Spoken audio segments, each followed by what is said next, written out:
Brandon Thurston from WrestleNomics is up next, and we're going to follow Brandon with John Pollock from Post Wrestling. Delivering on the returns, increasing our margins. Ratings go down the toilet if I'm not here. All I do is simply put the math in my favor. We agree that Brandon and John do good work. The reason is simple wrestling economics.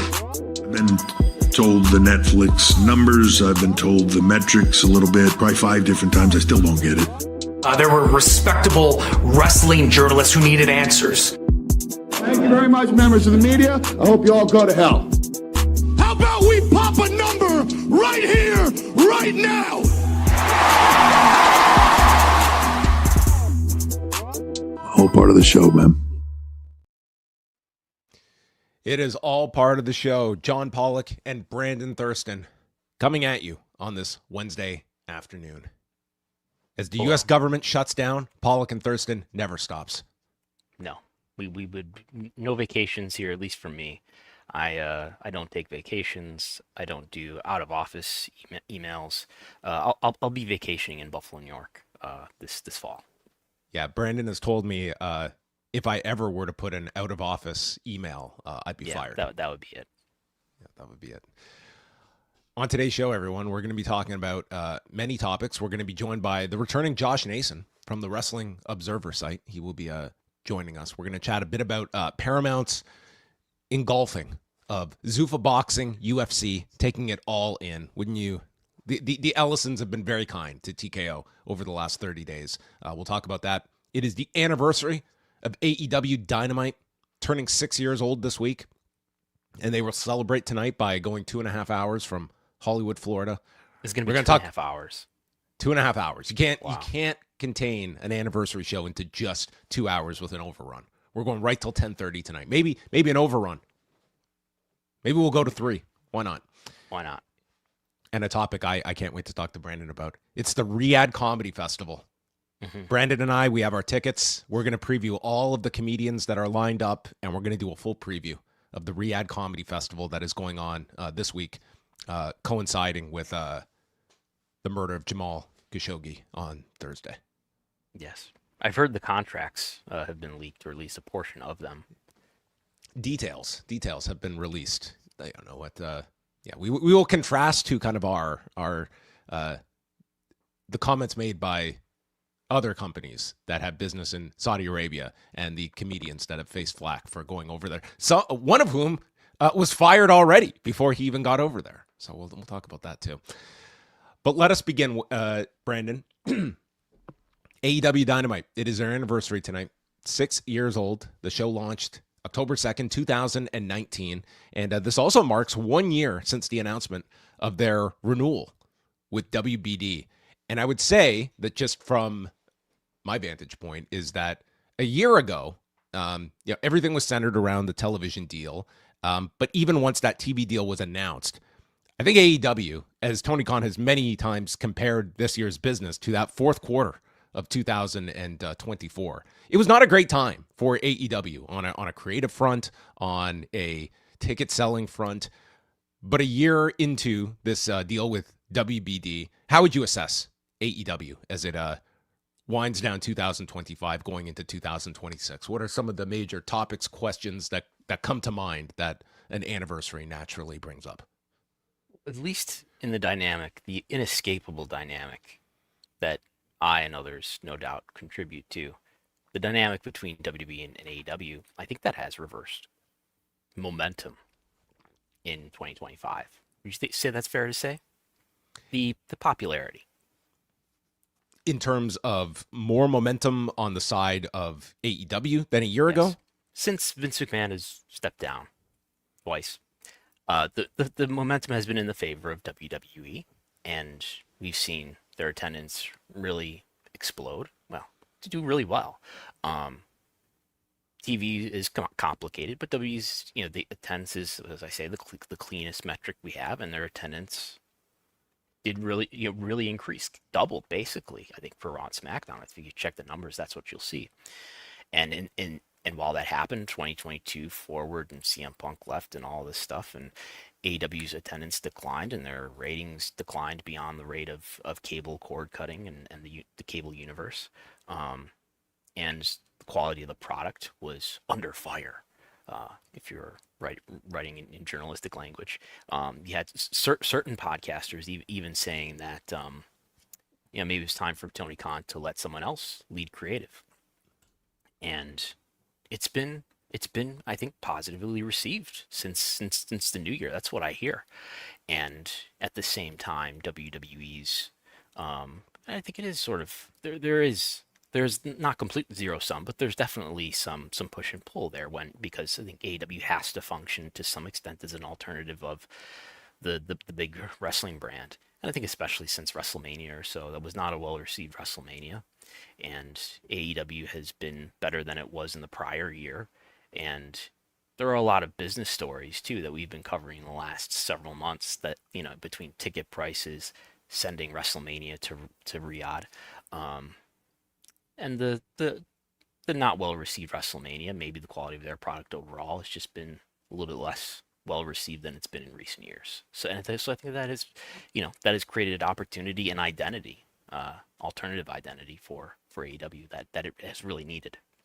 Yeah, I would say if we contrast to maybe the general tone around AEW a year ago, I think it's significantly improved to the point that, like, I think there was just the belief of getting this onto the tracks in any kind of meaningful way. Like, yes, they were going to be cushioned by this television deal, but just in a lot of the week to week, the booking, the dialogue attached to the product, 2025 has felt like a year where they have really buttoned down their messaging. They have tried to escape anything that's going to detract from their product and get into a AEW versus WWE discussion, even though that's going to be an inevitable one that they are always attached to. But I think it's been very clear what Tony Khan's decisions have been this year when it comes to that. Twitter Tony has been toned way down. I don't know that he's lashed out at anybody on Twitter in this year. I think. Yeah, I think he now has a code on his phone that he's only allowed like an hour of screen time a day, and Danielson is the only one who has the access to that digit cone. And not just that, too. He's had plenty of opportunities at press conferences and the conference calls to take a shot verbally at WWE, and he has been steadfast to pivot to we're focused on us and doing really well ourselves. And even situations where WWE's opened the door for criticism, and they have opted not to take the bait in those cases. Now, no one is going to argue that the balance of power has shifted. WWE is going to be in a very dominant position for the foreseeable future, but there is a segment of the audience that I think they have taken several whacks at this year, from a variety of factors, from ticket pricing and shows like a WrestleMania that were poorly received, going to Saudi Arabia for WrestleMania, all these different factors that AEW, there may be an opening there for some of the fan base. But I would say the biggest, the most recent example of something that AEW has come out on the right side of have been this whole summer and into this past WrestlePalooza All Out, like all these head-to-head battles that you would think were going to take a huge blow to AEW that have not played themselves out in that way. We saw All in Texas be positioned against 2 WWE shows that day, 3 WWE shows that weekend, and the result was kind of a disappointing Saturday night's main event number, and Saturday night's main event is leaving NBC to go exclusively to Peacock. We have seen these NXT shows that were just thrown onto the train tracks and got run over in opposition. And then in this latest example with AEW making the pivot to take All Out to an afternoon show, if you go with, it is very, very preliminary numbers of their pay-per-views, but we don't have any evidence that this pay-per-view got blown out or was, if anything, the early signs point to it like holding up very well. So I'd say that like the head-to-head strategy has not borne out the objective WWE may have set out for. And to be clear, the pay-per-view numbers that we have are basically limited to some non-quantitative comments that Tony might make, but the Observer reporting numbers that are based on, it sounds like Dave is basing those numbers on some sources that he has in the cable or the pay-per-view industry. Sound like one source in the cable industry, and then extrapolating that onto the rest of the universe. Yes, so, which you did outline was very preliminary, but again, like let's just go with, if it's a push to what Forbidden Door did, like that to me is a very big win for AEW compared to what you would forecast a show going up against a main roster PLE, which was the ESPN debut that had all of that promotion behind it. Like that tells me that like this whole head-to-head strategy, if you can weather the storm of a ESPN debut, it does give me more confidence if I'm AEW of, not necessarily being too concerned if this is going to be a method that WWE goes to several more times. And in terms of sentiment, and this is just sentiment, but looking back at the Reddit, the Squared Circle Reddit analysis I did, which just included comments right up to the end of last year of 2024. I'm excited to download gigabytes upon gigabytes of Reddit comments again, maybe at the beginning of 2026, to see how this has progressed as the sentiment of these millions of comments really just became tied around early 2024 or late 2020, the middle of 2023 really. The sentiment for AEW was much higher for the first few years of its existence, and that it's really met in the middle with WWE of late. But I expect that might be different now in the new year of 2025. So we'll follow up on that eventually. But I think there are, to add to the other stories, right? It's not just, there is the embracing of Saudi Arabia with WrestleMania going there, but also I think maybe the CM Punk story was not a help with him apologizing, although I'm sure that helped their very valuable partnership. But the ticket prices being very high, we've seen how high the ticket prices are for WrestleMania. I assume that's the highest ticket prices in the history of wrestling probably. And the ESPN deal was it's cool to be on ESPN, but for fans in the United States, you've basically turned a large part of the market, at least to the end of the year, you turn those events into pay-per-views essentially.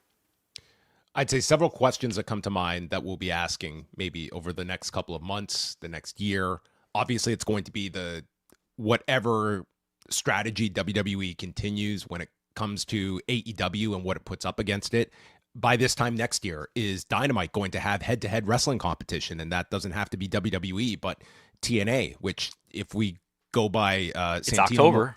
If Santino Marella is accurate, a bigger TV deal, TNA is number 2, right? That's all it takes. That's all it takes. Just one TV deal, and that changes the whole balance of power. How's the attendance going for Slammiversary?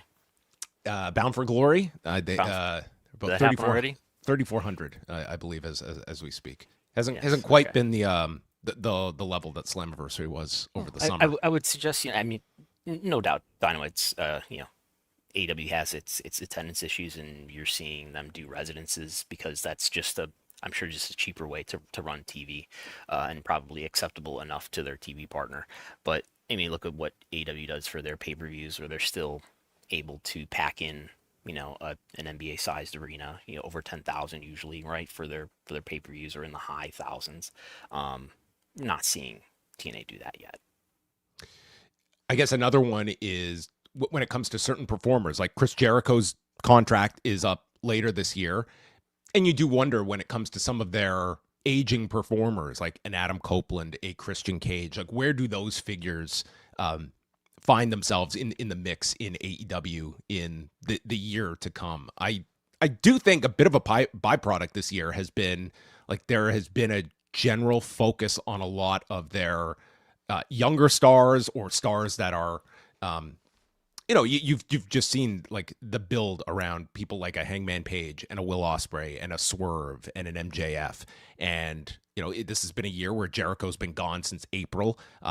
Adam Copeland at this point is kind of a sporadic performer when you're talking about things. There's like a year ago, or maybe 2 years back at this point, there were all the complaints about how much time was being dedicated to a Jeff Jarrett. They've definitely gotten away from that. But yeah, and I think maybe the biggest for 2026 is going to be the lead up to this Wembley Stadium show and how that show performs. That's going to be the big show of the year for the company, and a very big undertaking going back to Wembley. Yeah, I mean, I remember feeling this way about a year ago or a year and a half ago, that they have 3 stars. I mean, it could maybe 4 with Hangman too. They've kind of resurrected where I thought Hangman was, but Swerve, MJF, and Will Ospreay, and Billy Gunn, of course. Well, I mean, that goes without saying. And we do have Jerry Lynn that's kind of come back into prominence on television the last couple of weeks to balance things out. We'll talk more with Josh Nason a bit about AEW's anniversary. But everyone, mark down your calendar for Saturday, December 13th. It is John Cena's retirement match. It generated a press release, okay? WWE and TKO in partnership with Events DC.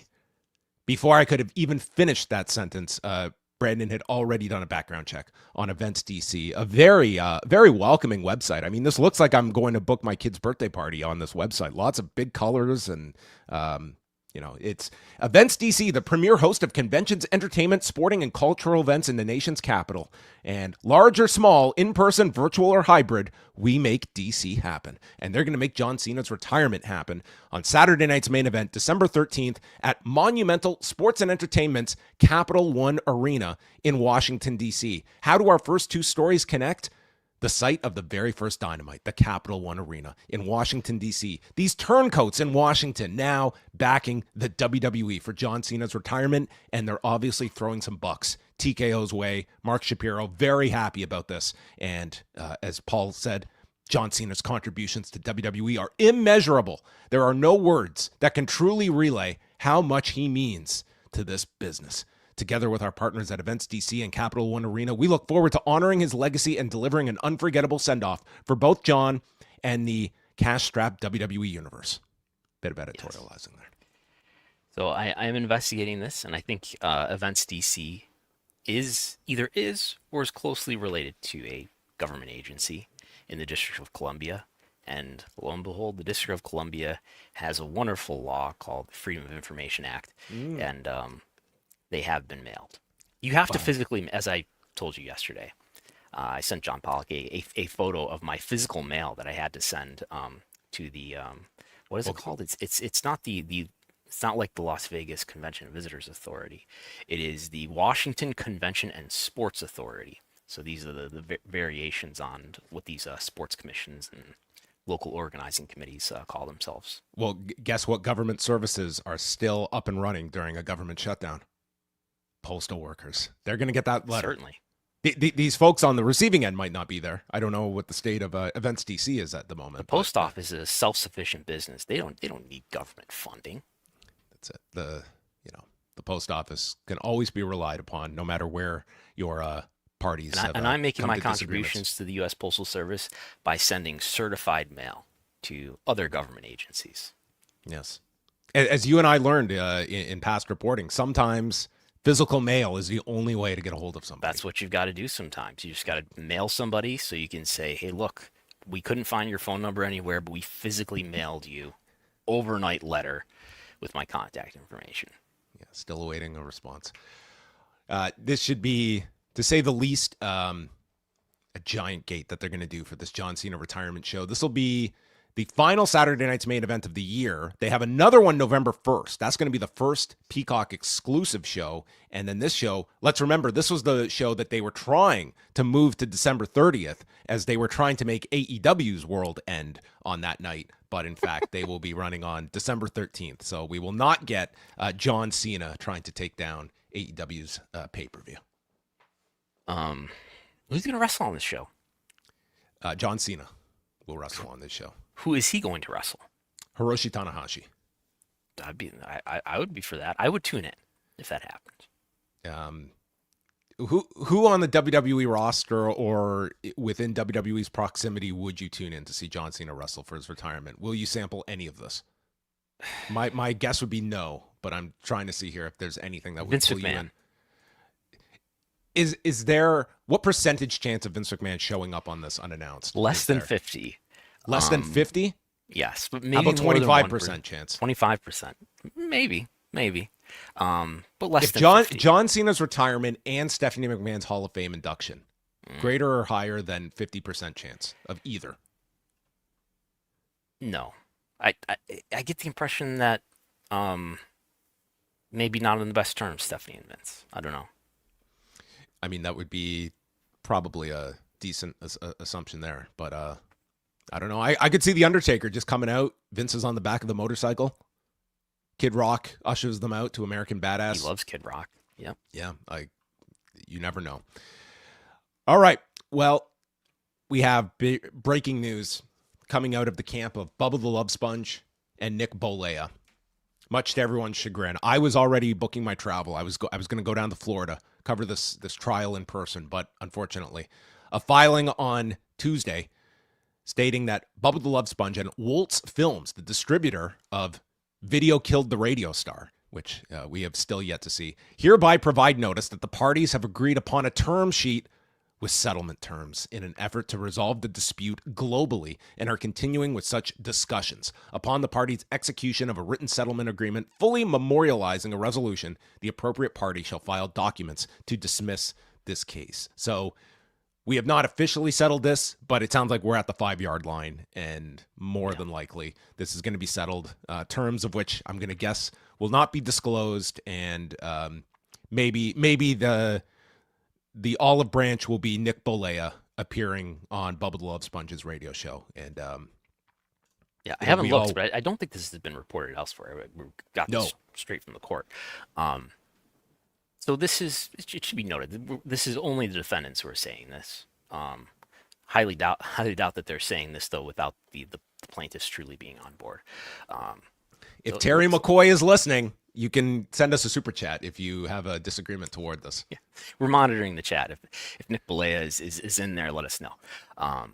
But yes, there's still time to I would imagine they're going to make some settlement that just maybe satisfies the Bollea estate and will allow them to carry on with their film, so it can still be reviewed on Post Wrestling Cafe. Maybe Nick Bollea and Terry McCoy said, listen, we will drop this suit. You can continue to distribute this documentary, but for the love of God and every citizen, this thing needs to be edited down to 90 minutes. There is no way that this deserves 3 hours and 10 minutes of screen time. You have to hire an editor and get this thing down to a reasonable runtime. This cannot be longer. If they don't edit it, you've got Terry McCoy's timestamps. He's done some of the reviewing work for you in that filing we saw a couple weeks ago, where he sat down and timestamped all the instances where the copyrighted work, that is the Hogan sex tape, appeared in the documentary. Yeah, for those that have not looked at this documentary, it is the Irishman of sex tape documentaries. Very long. It's long. Yes. Yes, said Hulk Hogan on the stand. All right, Paramount. They have grabbed Zuffa Boxing, what was called a very poorly kept secret. It was believed that largely this was they were just spacing out these announcements with Paramount. First, getting the entire UFC television rights package for the U.S., now adding Zuffa Boxing. Paramount, a Skydance corporation, in case you were living under a rock, and TKO, a premium sports and entertainment company, announced a long-term media rights agreement. How long-term? Front Office Sports reports it's a 5-year deal in which Paramount Plus will become the exclusive home of Zuffa Boxing throughout the U.S., Canada, and LATAM. Zuffa Boxing is the new professional boxing promotion formed by TKO and Sella, with leadership from Dana White, Turki Al-Sheikh, and president of the Saudi Boxing Federation, Dr. Rakan Al-Harthi, as well as WWE president and TKO board member Nick Khan. Beginning in January 26, Paramount will exclusively distribute a full slate of Zuffa Boxing events, starting with 12 action-packed cards, with plans to grow that number in subsequent years. The bouts will be available via Paramount's direct-to-consumer platform, Paramount Plus, with the potential for select events to be simulcast on CBS, America's leading broadcast network, and other Paramount platforms. CBS, also the home of 60 Minutes. Yes. More on that later. We don't have a dollar figure on this, correct? No, there's been no, that I have seen, no financial details. I mean, I would imagine this is a fraction of what the UFC deal is worth. Also a 5-year deal? UFC deal is 7 years. 7 years. 1.1 billion. So that is a different. It's not just it was also part of the contract. We just waited until now to announce it. It does have a separate term. Well, that's right. Yeah, I see this in the Front Office Sports article. So this is going to cover Canada too. Is the other deal covering? Where do you watch UFC in Canada? It is their deal is with Rogers Sportsnet in Canada. So the UFC deal is US only. This one includes Latin America and Canada. So no Netflix. There's no Netflix for UFC. Well, no Netflix for this boxing deal after the major boxing cards that Netflix has broadcast. This is a little confusing because there are the Riyadh season cards, which are the big, like what Canelo and Bud Crawford just had their fight. Those are Riyadh season cards. Those are separate from this Zuffa Boxing. Those will continue. These, they're somewhat tiering these. That Riyadh season are the big events that they will do several times per year. Those are your super fights, which they can still sell to outside entities, including Netflix. And that TKO is promoting, and that's what they're getting a fee for. Is that correct? Yes. But the Saudis are also involved in Zuffa Boxing. They're also fronting the bill for this. Yes. You know what? I'm rewinding here. I don't believe. You know, we'll have to fact check this one. Riyadh season is separate from this, but this is still not. This is still TKO is not putting any money into this. Saudi Arabia is cutting the check for all of these events that TKO is in charge of selling the rights for. Mark Spear has been very clear about emphasizing that they're not spending money here. They're just getting a great fee of $10 million, I think he said. Yeah, this is not a money pit for TKO.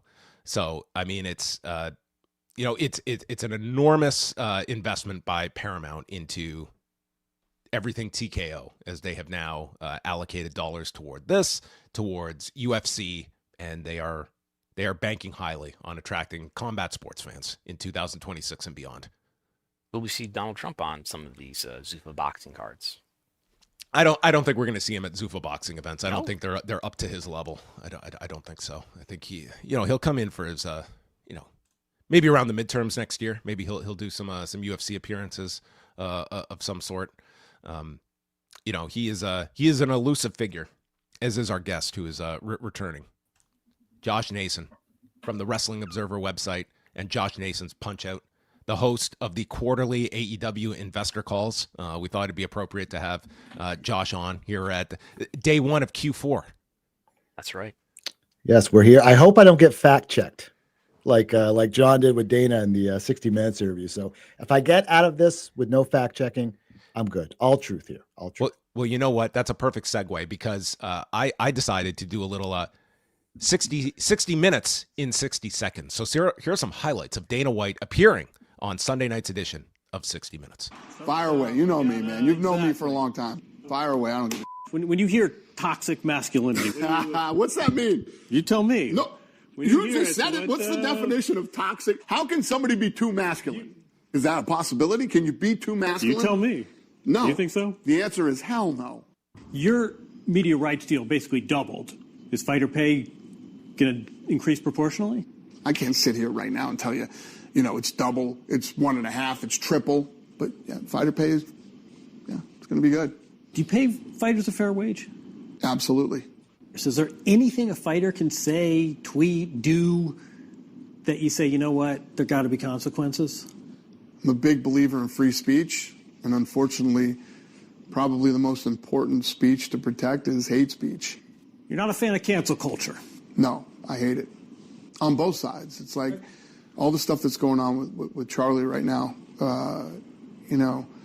These people are going out and saying stuff, and you're seeing people getting fired or kicked out of school. You don't think they should be fired? I think you're a disgusting human being if you're celebrating the death of another human being. But people make mistakes, and people are going to do dumb things. I don't like trying to destroy people's lives over doing something dumb. So the question that naturally comes out of that, can you be too masculine? It's a battle I go through every day. Yeah. Can I be more masculine? Is this something that all men are going through in this day and age, trying to contain their masculinity, Josh? Yeah, I walk around, do the the Triple H, like this, and that's why I have the shaved head and the beard. You got to fit in. Yeah, you got to fit in. I'm hoping to do a down payment on a big monster truck and just let it go. Just let it go. There's no way you can't be too masculine, right? I was. Were you surprised at all by this piece, and did you have any expectation going into it? Because it certainly felt like they had been working on this piece for quite a while, but it comes out hours before this announcement of the Zuffa Boxing deal. And I think, 60 Minutes, I think it's very fair that people are looking a lot more critically at 60 Minutes after all that has gone down in the midst of this whole Skydance merger. And you watch this, and, this was one where, certain topics were brought up, but I didn't think went into any kind of depth and was desperately needing some context to it. I was curious if you had any takeaway thoughts from this 13-minute feature. Yeah, it was unspectacular, I think. Usually when if there's interesting quotes, as we know in today's aggregation culture and so on and so forth, anything is picked apart for headlines and all that. I didn't see a lot coming out of this. I think I saw the fact checking on Post, and that was about it. There just wasn't a lot there. And obviously 60 Minutes is owned by CBS, or is on CBS, owned by Paramount. So, I don't know if there's any type of insinuation that maybe they shouldn't press, but John Wertheim, obviously he wrote that MMA book a long time ago. Mm-hmm. And did I expect him to get pressed or anything like that? I mean, I guess he did a little bit, but he's answered all these questions before, and his defense when it comes to non-influencer podcasts is to get a little bit combative, but do it in a way that's not Vince McMahon and Bob Costas and Armin Katayan, So no, there wasn't anything coming out of it, and I don't really know if I expect anything to come out of it. They did preface the whole segment by saying that they have a deal. They had been working on this for a while, and that they do have a deal with UFC.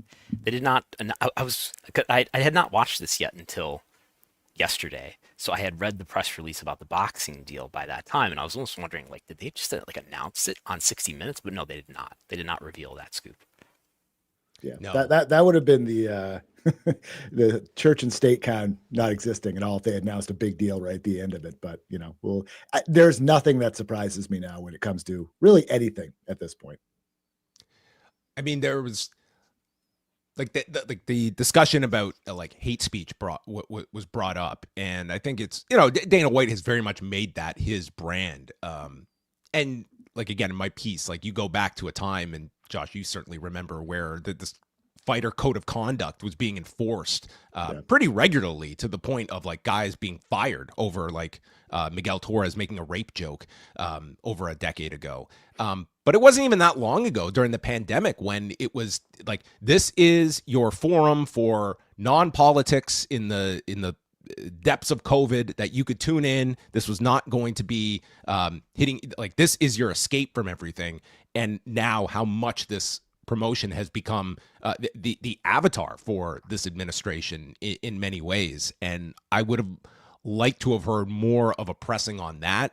I mean, they isolated one clip from Bryce Mitchell just defending this great company that will let you say anything. And I think that the viewer would want to know, well, why did you pick Bryce Mitchell for that particular thing? What has Bryce Mitchell said? Maybe if we actually heard the context of Bryce Mitchell explaining that he didn't think Hitler was such a bad guy, wouldn't mind going fishing with Hitler, because pre-meth, he wasn't so bad of a guy. It was the meth.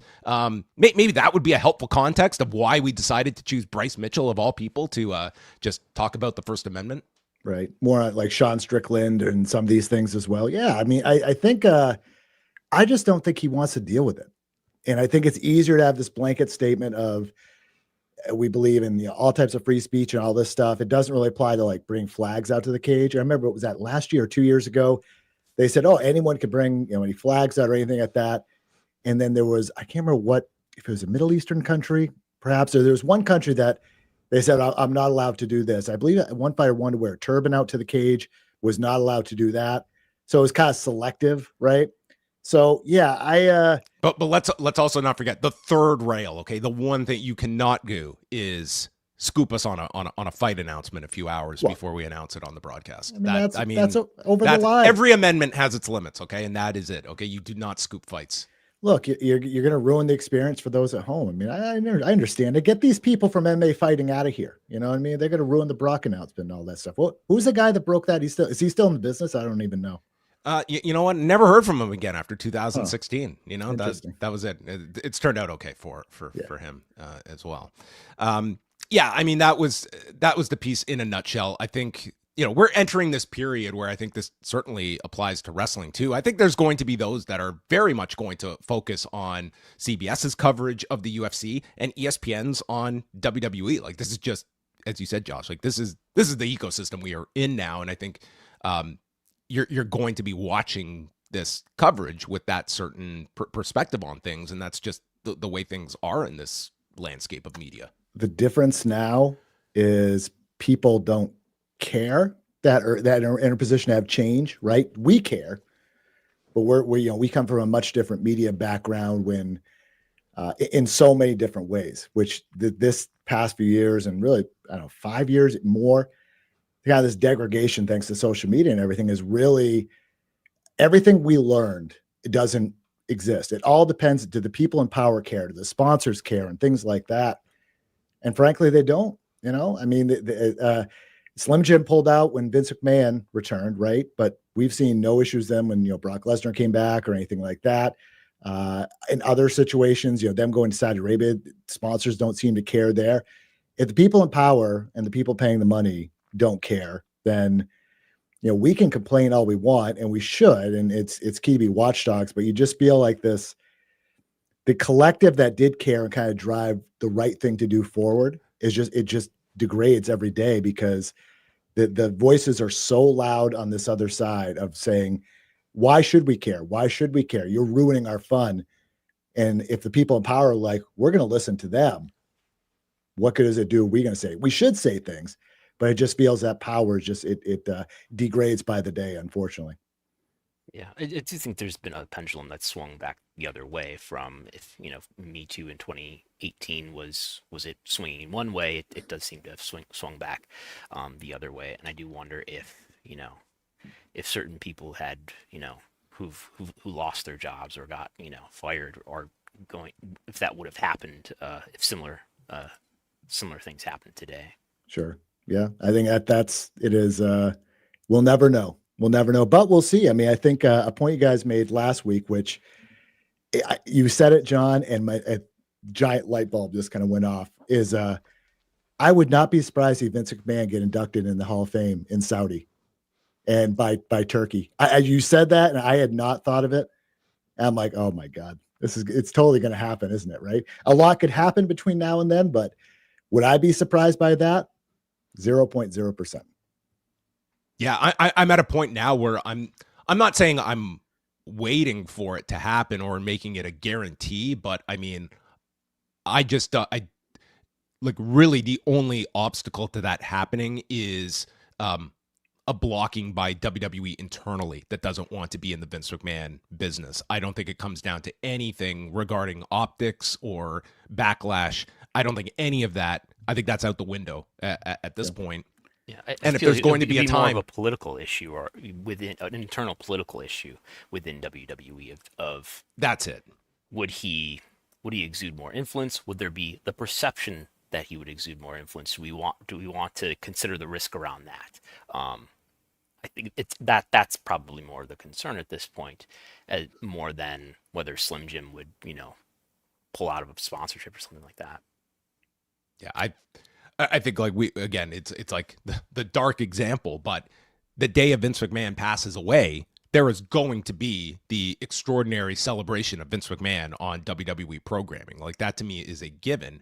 And now it just becomes an issue of like, if there is someone of influence, like a Turkey that wants to honor Vince McMahon and give him his like retirement speech in Saudi Arabia, that's a big pressure point that would be in Vince McMahon's favor if he is willing to do it. And I think when we heard him and the TMZ piece about Hulk Hogan, I think very much he would like to be on to get that reach out from WWE to be utilized, even if it's for just a one-off appearance of some sort.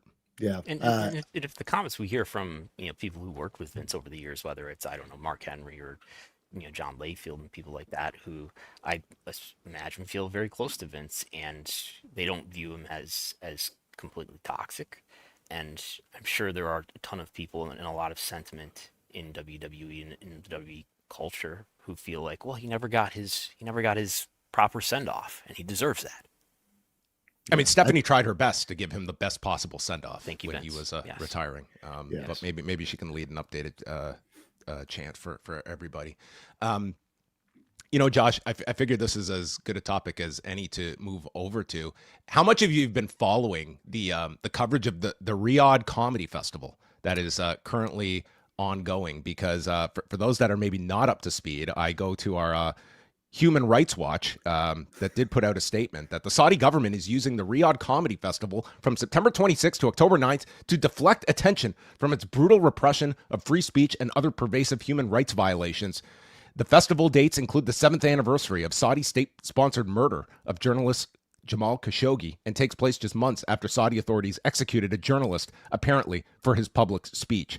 Comedians that are going over there include Aziz Ansari, Hannibal Buress, Bill Burr, Jimmy Carr, Dave Chappelle, Pete Davidson, others here, Tom Segura. Tim Dillon was scheduled to perform, but said he was fired after he joked on his podcast about Saudi Arabia's poor human rights record. He made a joke about slavery, and he alleges that he was going to get $375,000 for a date in Saudi Arabia. So that tells you what, a Tim Dillon level was making for this. So you can imagine what the Dave Chappelle and Bill Burrs of the world are commanding for this. The thing that, beyond the obvious comparison to like what we talk about, like, is there that much care when WWE are going over? This one, I think just because of the climate with this Jimmy Kimmel story and this becoming like a free speech story, this has become like a very big lightning rod for all of these comedians going over there. And the comedians that have spoken publicly about this, unlike WWE that are talking about, well, you can't change things from your home, you have to be part of the change. I mean, the comedians are flat out stating, listen, I don't agree with it, but man, I'm getting a bag for this. And I'm going there for the money. Like, in some ways, you appreciate just the honesty here. I'm a hypocrite, but I'm doing this for the bag. And that's essentially what they are doing here. But this has gotten a lot of controversy from fellow comics as well for these performers that are going over there with these restrictions in place, at least according to one comedian. Yeah, I followed it a little bit. I watch a show called Breaking Points, which is on YouTube. It's very, very down the middle, which is good. And they did a long segment on this earlier this week and talked about some of the reactions, like the Tim Dillon thing. And he's still got paid some of his money, which is good for him. He doesn't have to go. And then the reaction from Shane Gillis and Shane Gillis turned this down. They upped his pay. But I mean, credit to him. Like, he's like, listen, I said no on principle. I'm not going to change my stance because more money was offered, and he's not going. Well, the quote was, I don't want to 9/11 my friends. That was the quote that he said. And Kevin Hart is going over to this thing too.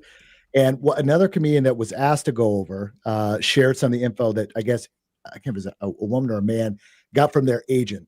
And basically it was kind of like, it was restricting some of the speech that they could say and kind of just to be careful of and so on and so forth. Yeah, I believe that. Yeah, this is it right here. So yeah, it seems to be very, very divisive within the comedy community. And I assume once this thing is done and people can come back and feel safe to come back and they can say whatever they want to say, unless this is an ongoing thing, we're going to be hearing more about this as comedians kind of share their experiences and so on and so forth. So it is fascinating. This, and of course, before this, this announcement of this flag football league, and that resonated here because I'm with Tom Brady. I'm New Hampshire, so Tom Brady. It's like, what is this guy doing? Like, why is he even coming back? And there's active players that are going to be involved in this, and the NFL. It's the Saudis have tentacles in everything. They have their hands in everything, in all these businesses and industries. And the video game company, right? EA, they have a big stake in that apparently. So, I mean, it's not like, hey, where'd these guys come from? They've been here for a long time, and their money has been here for a long time too, and that's not going to stop anytime soon. Yeah, I just want to read that. This is an excerpt that was shared from an agreement that was offered to one comedian. The content restrictions are that the artist shall not perform or prepare or perform any material that may be considered to degrade, defame, or bring into public disrepute, contempt, scandal, embarrassment, or ridicule of A, the Kingdom of Saudi Arabia, including its leadership, public figures, culture, or people, B, the Saudi royal family, legal system, or government, and C, any religion, religious tradition, religious figure, or religious practice. I mean, I wouldn't be surprised if they're, broadly having people who they do business with agree to this.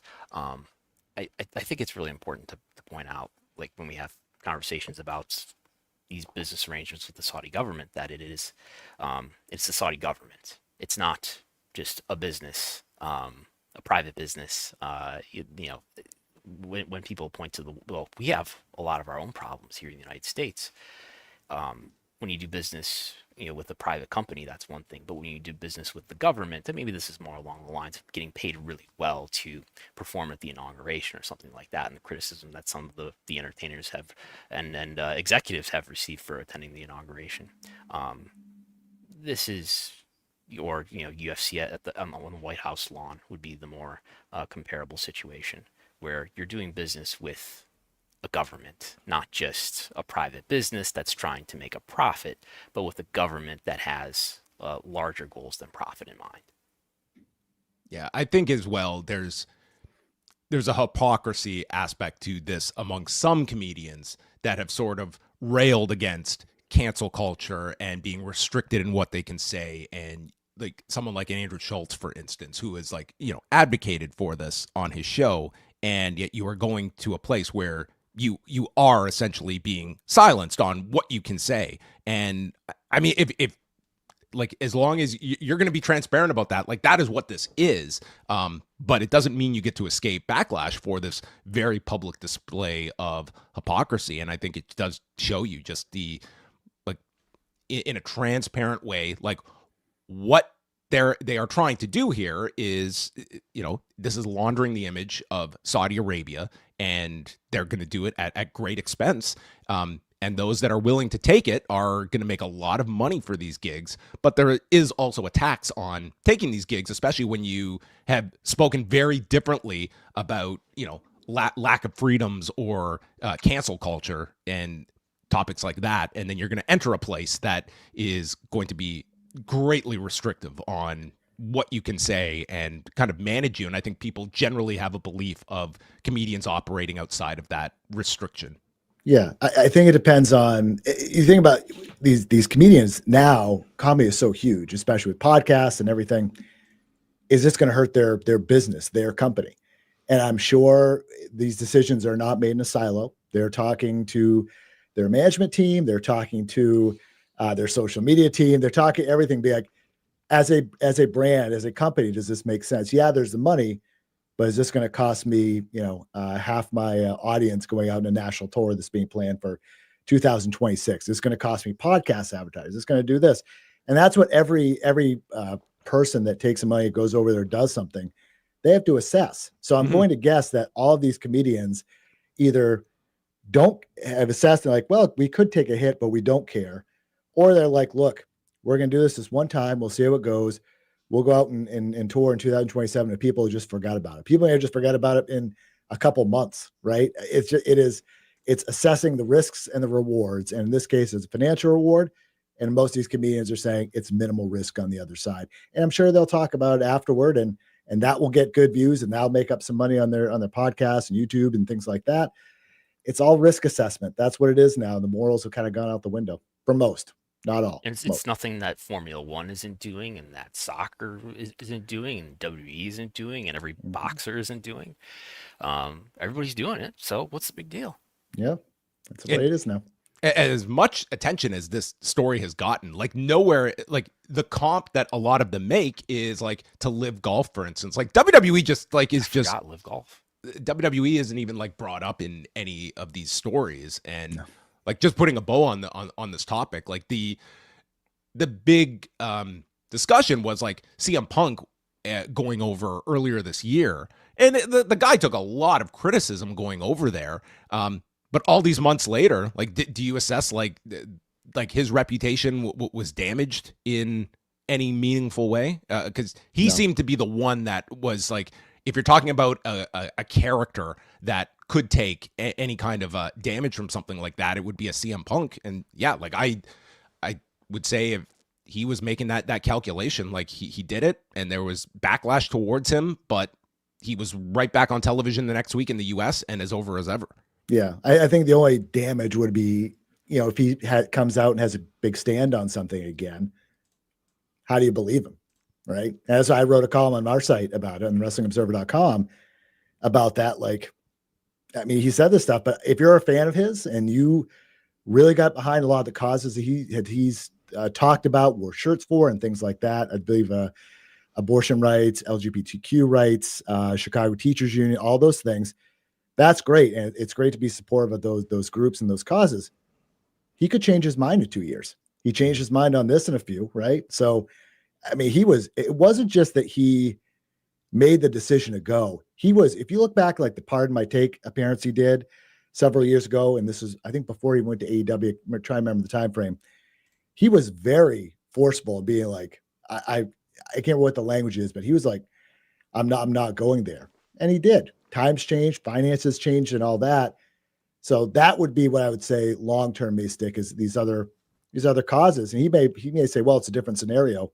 I don't know that. His fans don't know that. The people that care don't know that. So it's very interesting times we find ourselves in the morals and what we believe in, what our heroes believe in, and celebrities and all that. And it's hard. You got to try to parse through it and figure out what feels right to you, and what may feel right to you may not feel right to another fan, but it's where we're at these days.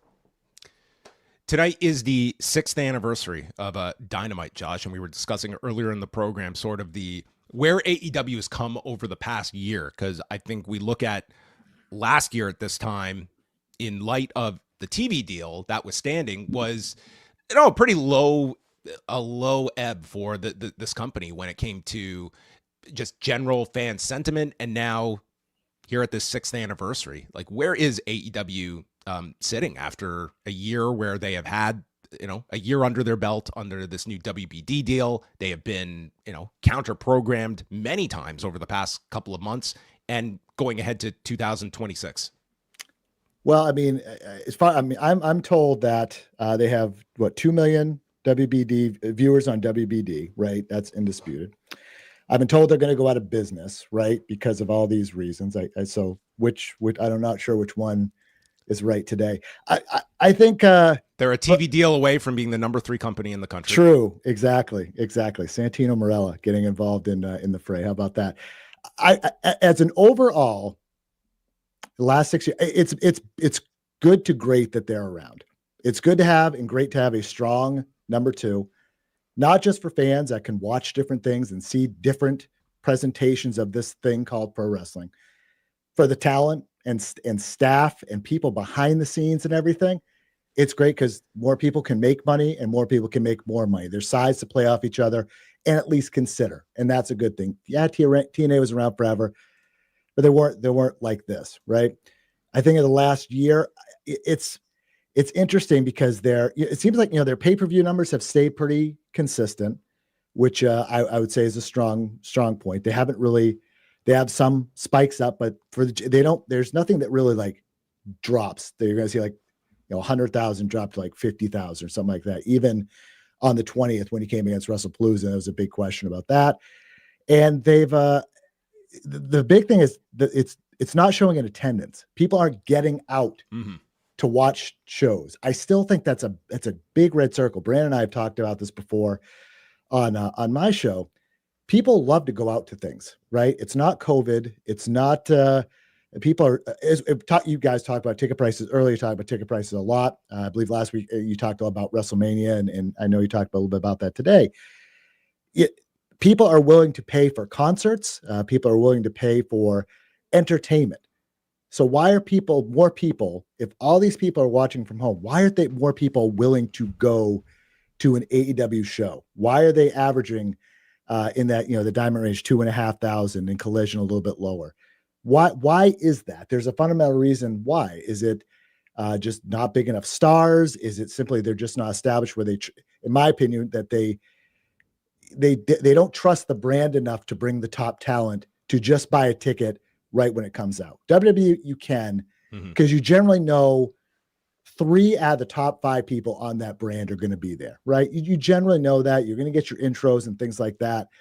That's a big thing with AEW in terms of their week-to-week TV. Now, the pay-per-view still, for the most part, seem fairly strong, the gates and all that. But it's that week-to-week TV. I'm just I don't fully get it. And so that's the kind of thing of like success in the last year. If I'm looking at where we're going to talk on the 7th anniversary next year, assuming they're still around, right? How do they get more people to go to their weekly shows? How do they make them must see? The wrestling is, no one can, any true pair that really cares about the in-ring can complain about what AEW gives you on a week-to-week basis. But for some reason, that's not enough for people to say, I'm going to go sit in a seat, and the prices aren't like super expensive. So where is that disconnect? That's the thing I'd be banging my head against the wall trying to figure out is how do we get more people to come to shows? And you would have thought, Josh, that this year, like this past weekend, Collision was in Huntington, West Virginia, which is a market that is never getting a WWE TV. It's never getting a PLE.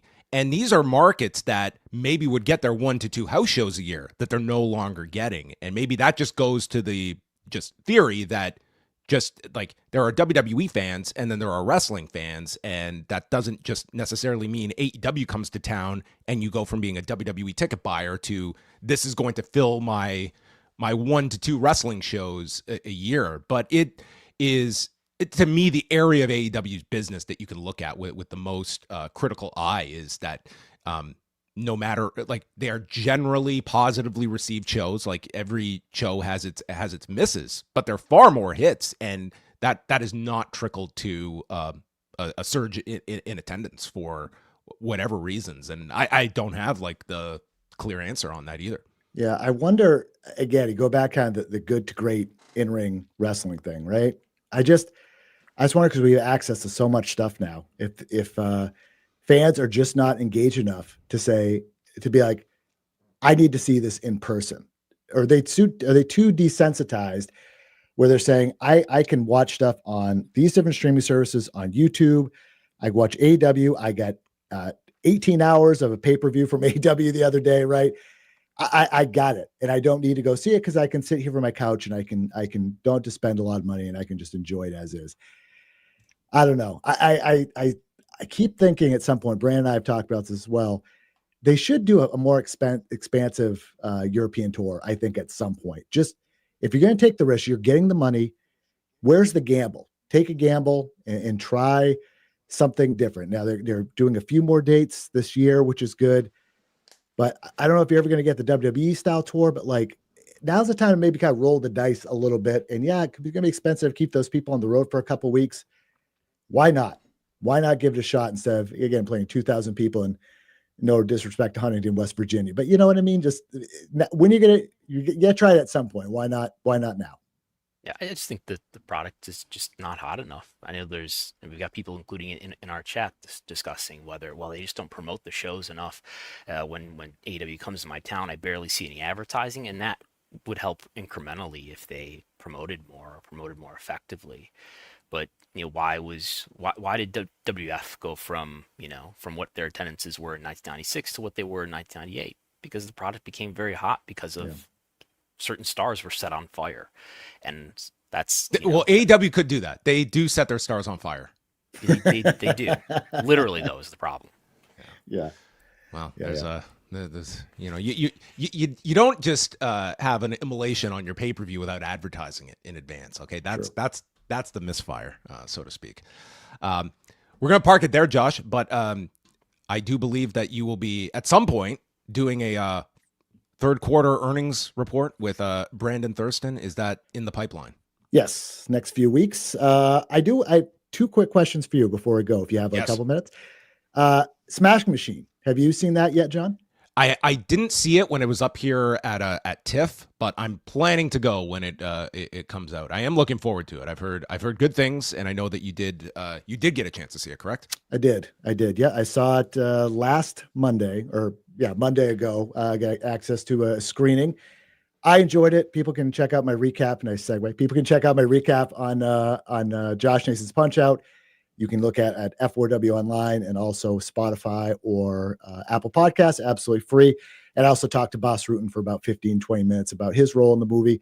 I thought it was really entertaining. And I don't go into these movies thinking, I know I'm going to like this and you have to talk my way out of it. I go into thinking this could be terrible. This could be great. I'm just going to see what happens.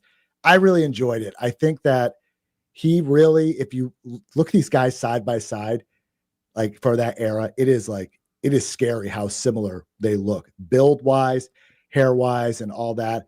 And it made it easy to kind of get lost in the whole Mark Kirk character that Johnson was playing.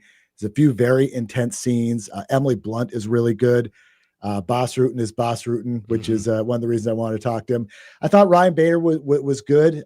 Again, he's not not an actor by any means, but I thought he did his part. But he was playing Mark Coleman, but he looked like Ryan Bader. So for me, it was tough because I'm in the bubble. I'm going to see what people outside the bubble think. But yeah, it comes out Friday. And I think it's well worth the watch. I'm interested what the historians think, if it's pretty accurate or not. The Jonathan Stone types. Other people have, watched Pride a lot like yourself, John, and know the history and other people. So I'm interested about that. The one other thing too, I was thinking about this today. AI and wrestling. Is there a connection there? Will there be a connection? AI is just like, it's all over the place. I just wonder for big companies like a WWE, AEW, and so on, is there any advantages? Do we not know yet? Nothing is apparent to me, but I'm not sure. Maybe that's the point, is I'm not looking in the right spot. I was just thinking this is probably Brandon's feel, like in terms of more direct. Look at that smile. Yes, it is. Yes, it is. Immediately, not really. I mean, it helps you generate ideas, I guess. In terms of data analysis, yes. When are we going to have the first AI booked wrestling company like on the indies? It should be AIW in Cleveland, I think, maybe. Oh, they could experiment with it. John Thorne. I am doing a data project right now that's not nowhere near ready. That is using large language models to help do data analysis. Interesting. I'll tell you what my pet peeve is, and this is not really, well, I'm sure this has hit the wrestling book segment out there, but like when you have a new book come out, like Kamala Harris's book that just came out, and then you can go on Amazon, and then you've got all these like knockoffs of the book that have just been generated by AI models that you can have. Oh, really? I haven't noticed that. There are like any prominent book that has come out, there's like the AI knockoff that you can find on Amazon, and it's just I don't know. I'm definitely not anti AI, but at the same time, I think this is the era where no one's going to proceed with caution, and then we'll all suffer the effects of it in like 5 years. And said, man, back in 2025, we really should have had a better handle on this. Yeah, I'm pretty scared of what's going to happen in the future, and we're all laughing about it now. But boy, we're heading for something. I tell you what, we're just handing everything over. And see about that AI actress now that might get representation. I was like, we're now living through the Minority Report. Like that is now turning into a documentary 23 years later. But yeah, you can check me out on WrestlingObserver.com, Josh Nason's Punch Out. Segue back. No AI involved in that, but yeah, I'm going to talk to Brandon in a couple of weeks. I'm talking to Guy Evans, who wrote the Nitro book and also the Fallout book, talking this week. Talking to a former WWE announcer next week. I won't give the name because I want to make sure everything comes through, but someone that really no one really talks to a lot in terms of WWE stuff, so I'm interested to talk to him. Oh, this isn't Kevin Kelly, is it? No, not Kevin. A lawsuit Kelly. Update. Okay. I know. I just talked to AJ Kirsch the other day from the Tough Enough days, and he's involved with Savannah Banana's main rival, the Party Animals. That was a fun conversation, and yeah, I talked to Boss Rutan. So yeah, just people that are kind of like around the periphery of pro wrestling and involved in this stuff. So it's a lot of fun and always great to be here. My favorite show I listen to every single week without fail, and no matter who is hosting. And I'm always happy to be back. I love this show, and thank you for having me once again. We love having you on. Thanks, Josh. Thank you so much for joining us, and we'll talk to you in the near future. Sounds great. All right, Josh Nason joining us. Brandon, did you happen to have CPAC on Tuesday? CPAC? Do you not have a CPAC? What's CPAC? C-SPAN? You're trying to say C-SPAN? Sorry, it's CPAC here in Canada, I think. Okay. C-SPAN. Yeah. CPAC is the Canadian version, I believe, as I'm looking at this now. CPAC. Watch for Democracy. Yeah, this is public affairs in Canada, so my apologies, folks.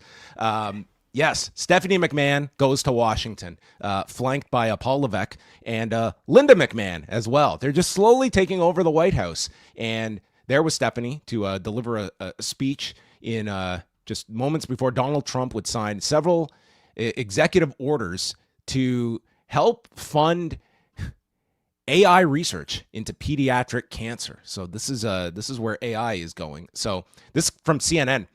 President Trump signed an executive order Tuesday that the White House says will use artificial intelligence to transform the way scientists fight childhood cancer. However, the move comes amid cuts to hundreds of millions of dollars in science research grants and proposed cuts to the budget of the nation's primary agency for cancer research and training. Moves that experts say could mean dramatic losses in cancer treatments. That was not mentioned.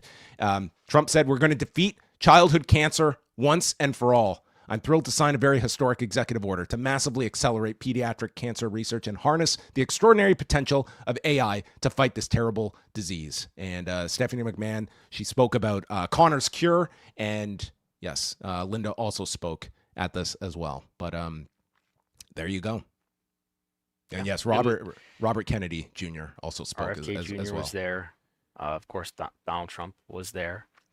It was great to see Stephanie with her mother and her father, and of course Paul, the in-laws. Yeah, I don't think Vince McMahon would ever put a bear into his into the back of his car after he hit it in the middle of a park. To be fair to Vince McMahon, but yes, that was the latest appearance in the Oval Office by the McMahons. John Laurinaits. He was deposed in the recent shareholder lawsuit. Brandon, you reported on this at WrestleNomics. So this, you want to bring us up to speed? This shareholder suit, it's actually a consolidation of suits that was first filed 2 years ago and is now being, it's going through the discovery phase through the Delaware Chancery Court, where secrets go to live. Yes. So this is a state level court. So we don't have as easy access to it like we do all the federal cases. But this is, so there's really, when Mark Shapiro says he's going through some litigation referring to Vince McMahon, there are 3 civil lawsuits that Vince McMahon is dealing with, right? The Janelle Grant lawsuit, which is the one we probably talk about the most. There is the Ring Boy lawsuit since about a year ago.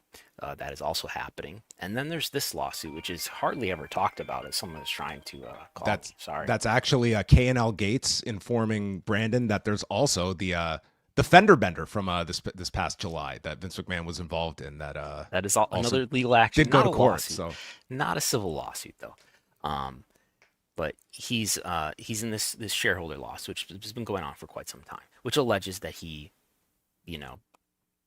forced him back into the company, of course, and that he just decided he was going to make a deal with Ari Emanuel because he knew that only Ari Emanuel, his friend, was going to let him stay with the company after such a transaction. Anybody else that they sold to would never allow Vince to stay on, given the scandal around him.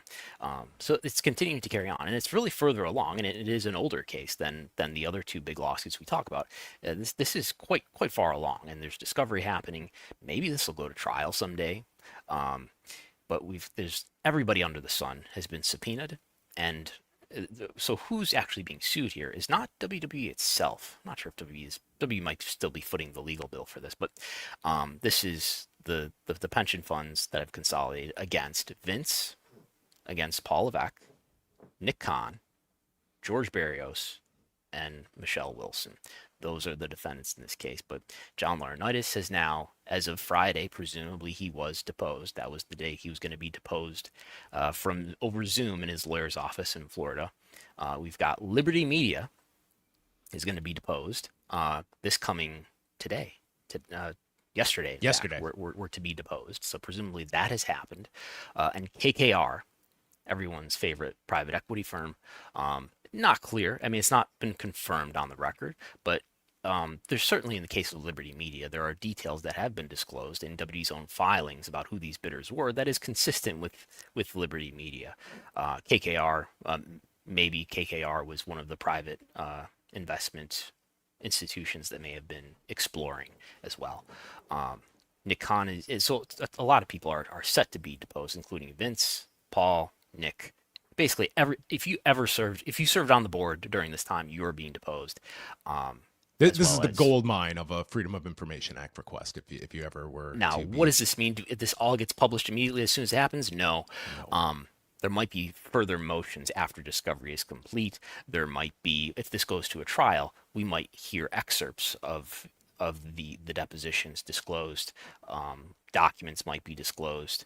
Also, Vince's assistants, at least in the last years of his career with WWE, who are Paul and Mickey Mangieri, they have both been subpoenaed for documents. So that they're not being deposed, to my knowledge, according to the docket, but they are being subpoenaed for documents. And does this have anything to do with the sexual misconduct situation? It may, and there were, as we reported months ago, there were disputes between Vince and the plaintiffs over how far this should really go. Do you really need information related to the misconduct allegations? And there was litigating over that. It looks like the plaintiffs largely prevailed on that point, and that they are getting information related to that. In addition to that, phone numbers. Verizon Communications has been subpoenaed for telephone information related to phone numbers that we believe are consistent with the phone numbers of Vince McMahon, of Ari Emanuel, Nick Khan, and Paul Levesque. So maybe text messages, phone call records. You wouldn't have phone recordings, I don't think, but you would have, so and so called so and so on such and such date. Yes.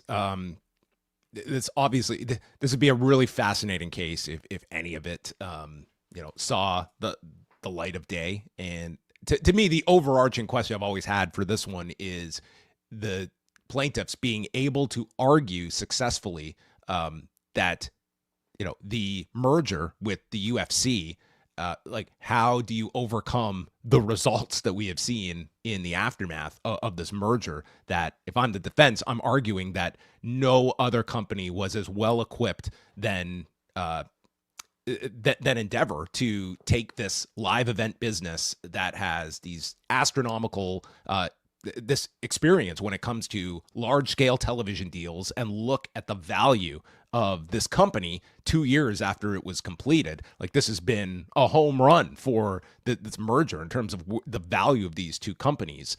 But that still does not negate that there may have been a kind of handicap process here by Vince McMahon, and as well being able to prove that none of these other bidders would have retained Vince McMahon if that was the difference between making a deal or not making a deal.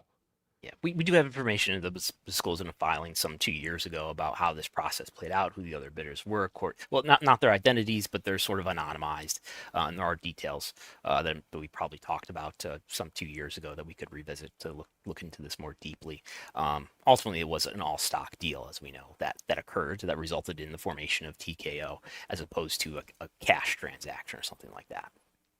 A brief one here, a recurring figure here on Pollock and Thurston, Dr. Carlon Colker. Have we had a proper handoff of medical records with metadata? Or does it still remain to be interpreted based on your definition of disclosure? According to Dr. Colker's attorneys, he has now turned over medical records again, but this time with a little more metadata than there ever was before. Basically, this gives, according to him and his attorneys, this has metadata related to whether Janelle Grant's records were ever edited. So now she will presumably, according to them, she will be able to have that information. Will this satisfy Grant's side? It remains to be seen. There was also information that is being sought by Grant's side related to supposed trips that Dr. Colker took with Vince McMahon, including to Tijuana, Mexico. We don't that raises eyebrows, but we don't know what that entails. And he is claiming, Dr. Colker is claiming physician-patient privilege to not disclose that information. Which just opens up the door of so many questions. Well, I don't think there's much disputing that Vince was a patient of Dr. Colker. Now, whether he can convince the court that his trips that he may have taken with Vince were in the course of treatment, I think that will be a challenge, particularly if they indeed went to Tijuana, Mexico. Was he treating him in Tijuana, Mexico? And I don't know that even if he was traveling with Vince to go oversee medical treatment, let's say, I don't know that he would still be able to withhold the travel logs. But it remains to be litigated. Ari Emanuel has launched a podcast. It's about time he gets in on the podcast game. I'm sure this will be added to everyone's playlist. From The Hollywood Reporter, after years of representing the best and brightest from the worlds of entertainment, sports, music, and culture, the WME Group Executive Chairman and TKO Group CEO is becoming talent himself, launching a new video podcast called Rushmore. The show debuted on Tuesday with co-host Ben Persky, and they will be joined by titans of industry to discuss who the greatest of all time are in various categories. They will release the first batch of 10 episodes with guests to include Tom Brady, Peyton Manning, Elon Musk, Shaquille O'Neal, Reggie Miller, Rick Rubin, Jimmy Iovine, Bob Costas, Al Michaels, and others. And Rushmore won't just share a format with sports debate shows, it will also share some behind-the-scenes talent. Pat McAfee, whose daily show is simulcast on ESPN and who is a staple of its College Game Day, will produce the show with his team, supported by WME's Pantheon Media Group. So I really hope that this takes off for Ari Emanuel. I hope he can really land some good ad rates on his show and get Ari Emanuel on solid footing in the podcast game. Yeah, no shortage of guests, I'm sure. Yeah, I mean, who is in any position to say no to Ari Emanuel? What a bizarre concept. Like, this just sounds like I woke up one day and I wanted to do a podcast, and we're going to talk about lists. The Mount Rush. Who's on your Mount Rushmore? Oh, like, is there a worse question that you just groan at in there's any field? The Don't Mount Rushmore. ever ask me that question, please. Who's on your Mount Rushmore of TV ratings services, and is Programming Insider one of them? Yeah, well, yes. It's a very lonely mountain at this point. It's WrestleNomics and it's Programming Insider. Let's put PW Torch. PW Torch. They were correct. Wade Keller was correct about the rating for NXT this past Tuesday, not last night, but 2 Tuesdays ago. 707,000 viewers, confirmed by CW. I was hoping that CW, if the higher number was correct, that CW would confirm that, and they did.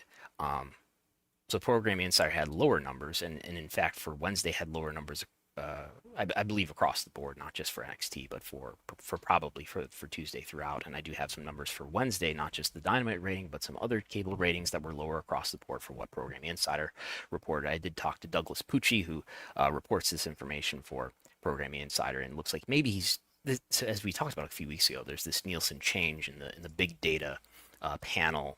There's some change to how Nielsen is concocting their data, and it's causing chaos as a result. It may be related to that.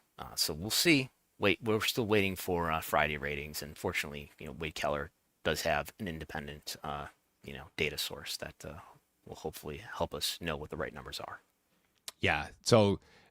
They have been delayed this week in getting several figures out. They have reported up until last Thursday, and I don't know what the cause of that delay is, but it could be this issue of wanting to know what is the finalized number as a result of this, because Nielsen has undergone this big swing in terms of trying to better represent streaming data in all of this, but it has also caused a lot of confusion that is out there. That you even heard some analysts state of, like, why are we even reporting these numbers anymore? So, I mean, it's the war on data as it continues. Yes, it is. So therefore, the only viewership we do have to talk about, and then we'll wrap things up with a super chat, is the Raw from last week on September 22nd, which was the second week of the show airing at 7 p.m. Eastern time, and it resulted in its lowest number of views to date since launching on Netflix at 2.3 million. 4.5 million hours viewed. It ranked 8th globally and was 4th in the US, 7th in Canada among the 9 countries where it ranked. So this past week's show was also at 7. It reverts back to 8 p.m. next Monday. And the following week, it's going to start at 8 a.m. because it's taking place in Australia. So I'm sure everyone will be up wide awake on a Monday morning to watch Raw. Like, what better way to start your work week? Yeah, I mean, they're not. You could say that they're not going against Monday Night Football like they were, but I've got it right on par with where it was a year ago at this time, where it was being impacted by Monday Night Football. Well, there you have the latest on That's Netflix. my estimated U.S. viewership, by the way. We have a super chat. Let's go. Jake from the Windy City. He asks, got my copy of the new Gorilla Monsoon biography from Brian Solomon. Seems to be getting huge buzz lately. What are your thoughts on it, John? Well, it came out on Tuesday, so I have not had a chance to read it yet. I am planning to. It's a very lengthy book. Brian Solomon wrote that great book on the Sheik, Ed Farhat, and has also been part of a panel with my co-host as well. So maybe we will get Brian on the show one of these weeks to talk about Gorilla Monsoon. But yes, have not read it yet, but sounds like it should be a very good read, especially about the full story of Gorilla Monsoon that goes much beyond just being an announcer and talking about the back of the head. That's right, and the solar plexus and things like that. All right. We are going to wrap it up. A big thank you to Josh Nason for joining us. You can always listen to Pollock and Thurston Wednesdays at 1 Eastern, no matter what is going on in the world, construction or otherwise. We make it through the show. Sounded crystal clear on my end, Brandon. Great. Okay. You can follow all of our work, postwrestling.com, where I am back tonight after the Dynamite anniversary episode with Wei Ting. We will be live at postwrestlingcafe.com. And Thursday on the cafe, we'll be joined by Neil Flanagan for our latest Rewind Away.